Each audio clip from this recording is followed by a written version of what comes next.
Hello. Today I really want to speak about expressing our needs. We as human beings have needs, right? The need for safety, the need for food, the need for love, affection, spiritual connection, belonging, and the need for purpose, like this yearning, right, to become who we have the potential to be. And a lot of people, once we have hopefully the basic needs met, food, shelter, safety, then we can move towards more of the spiritual need, which is like unconditional love and belonging. That it should really be basic needs, but safety is like kind of the root of it, like the actual foundation, the Maslow's hierarchy of needs. And then this desire for belonging, connection, then comes obviously after safety, and then we have this spiritual need for contribution.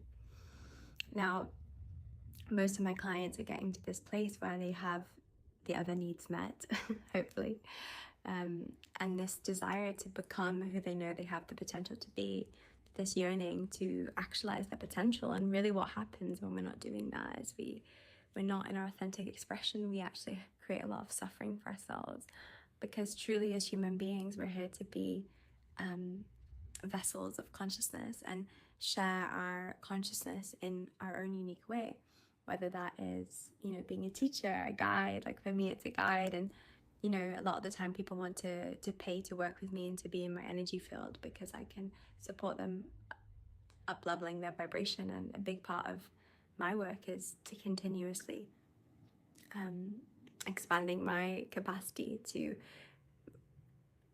share more insights, speak more truth, see at a greater level, so I can see what's maybe not being seen by my clients. Also this ability to, just inspire people through my lifestyle and the way that I live and the way that I, talk to myself, the way that I think about life. And most people are living on a vibration of like, it's a more negative bias. It's more based in the mind, which is based in fear. Once we come into the heart space, that's when we start to live more from presence, more from clarity, more from truth. And this shift is really what I'm guiding my clients on in the Head to Heart Awakening 6-month training program. And for me, it's like a 7-year journey that I've been on to get to a place where I can really shift that consciousness, because it is a shift in consciousness. And we may go back a couple of steps, especially if we have children, or we have busy lives, or something's going on, we have an accident, we may shift consciousness. And I see this with people when they have a traumatic event, or they have no sleep, or they have a child. The consciousness can shift from I would say low vibration, but a lower vibration or a higher vibration to a lower vibration. And that can happen when we are having traumatic things happen, or something shifts, or if we drink alcohol, or we have a massive emotional reaction.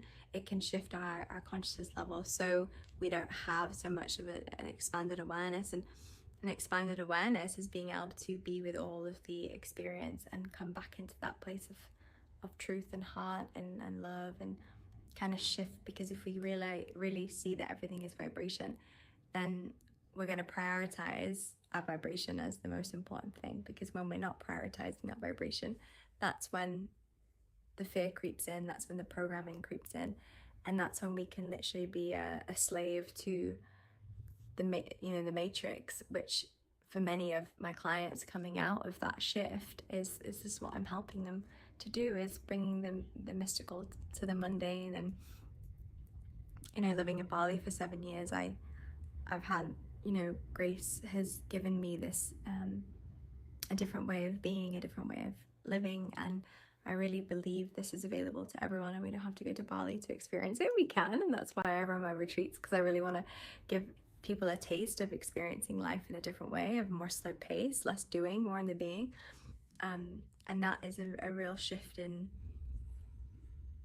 lifestyle, which for many of us, when we start to realize is a new way of living, it's like, wow, I want to live like this. I want to have this type of lifestyle. I don't want to be in this rat race and selling my time and suppressing my needs for freedom, autonomy, and my spiritual contribution for somebody else's vision, you know. And this is a big part of my vision and journey, is to bring people into this place of Dharma and of self-sufficiency, of autonomy, and really being their own boss. And that takes a bit of time at the beginning to kind of fuel the Dharma and have the fuel for the Dharma, which is obviously having our basic needs met whilst we're having a vision for the future, and also having the energy, right, to, if we are in a kind of a mundane job that's giving us the paycheck, a lot of the time our life force is being sucked, which is our energy field, because we're doing something we don't like, and then we don't have the energy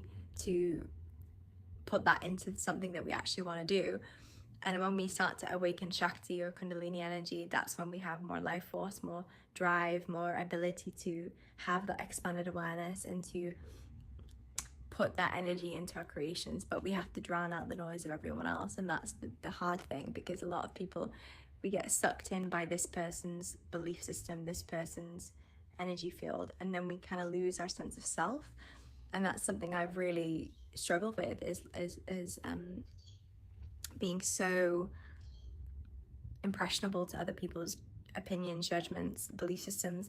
And when we have a very strong belief system and mind structure, that's what creates a lot of our reality, is these belief systems and structures. So a lot of my work and what I've been doing the last year is letting go of all of the belief systems, all of the mind structures, so we can be a clear vessel of energy.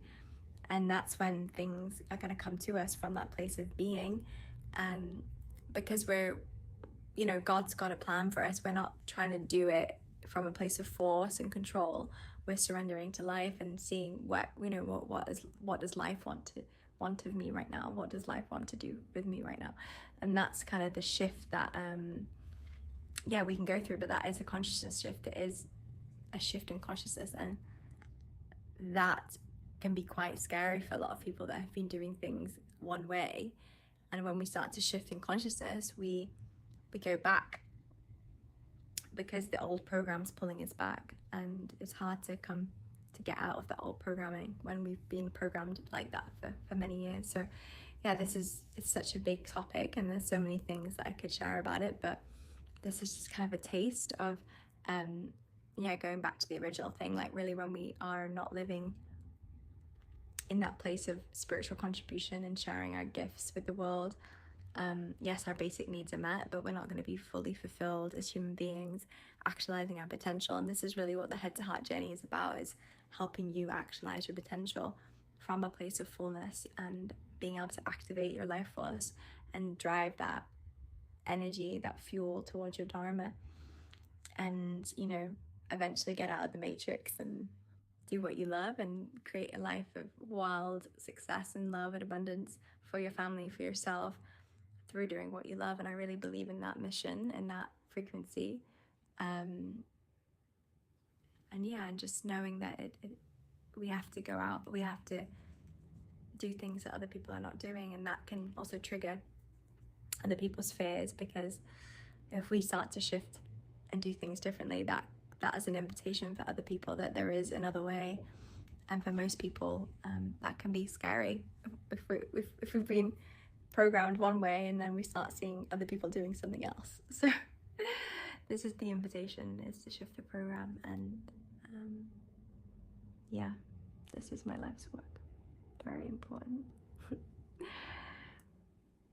Thanks for listening.